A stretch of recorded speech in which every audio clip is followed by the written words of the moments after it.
issued across Tasmania. This as firefighters battled bushfires right across eastern areas of the Australian state. Well, the fires broke out as whole swathes of the country are experiencing unusually high temperatures, accompanied by arid conditions.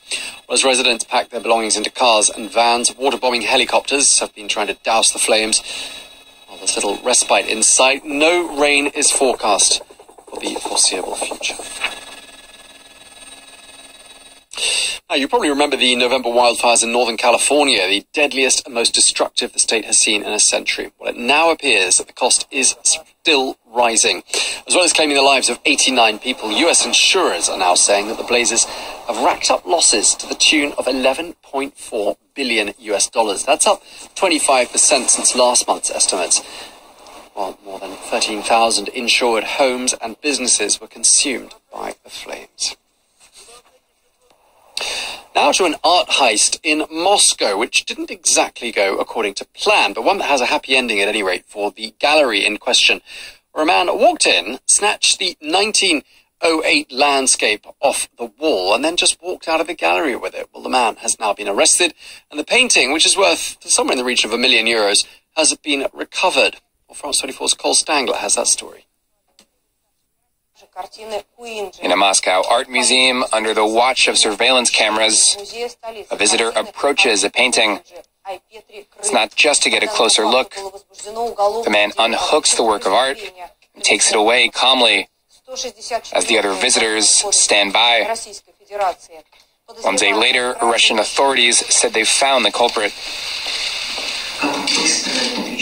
It's a miracle that the painting was found so quickly. At first sight, it doesn't appear to have suffered any damage. Visited by police at his home in a Moscow suburb, the 31-year-old suspect denied any wrongdoing. I'm just an honest Russian citizen.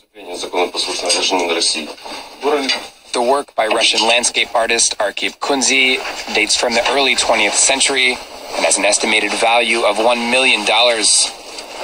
While the canvas remains intact, Moscow's Tretyakov Gallery can only hope the same for its reputation. The Culture Ministry promises that all the museum's works will now be protected by alarm. Now, we've been talking a lot about the US President Donald Trump's plans to build a wall across the border with Mexico. But did you know about plans to build a fence along Denmark's border with Germany? Well, in this particular instance, the worry isn't about people crossing the border, but wild boar. Well, it's all part of an effort to prevent the spread of swine flu. The Danish pork industry is worth around €4 billion each year, and it's hoped that the 70-kilometre-long fence will stop wild boar from entering Denmark and spreading that disease.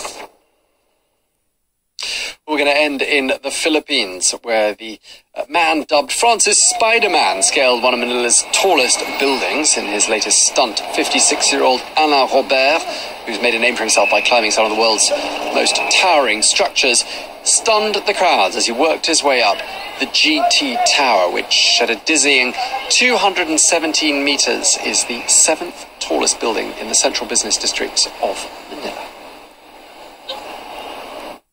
Let's get a quick reminder of our top stories here on France 24. British MPs are due to vote today on a series of amendments to the Prime Minister Theresa May's Plan B Brexit deal. Well, one of the amendments could mean that Brexit is delayed by up to 9 months.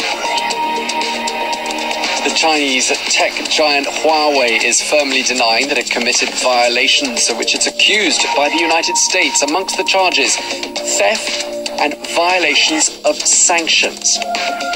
And the Venezuelan economy is on track for yet another battering.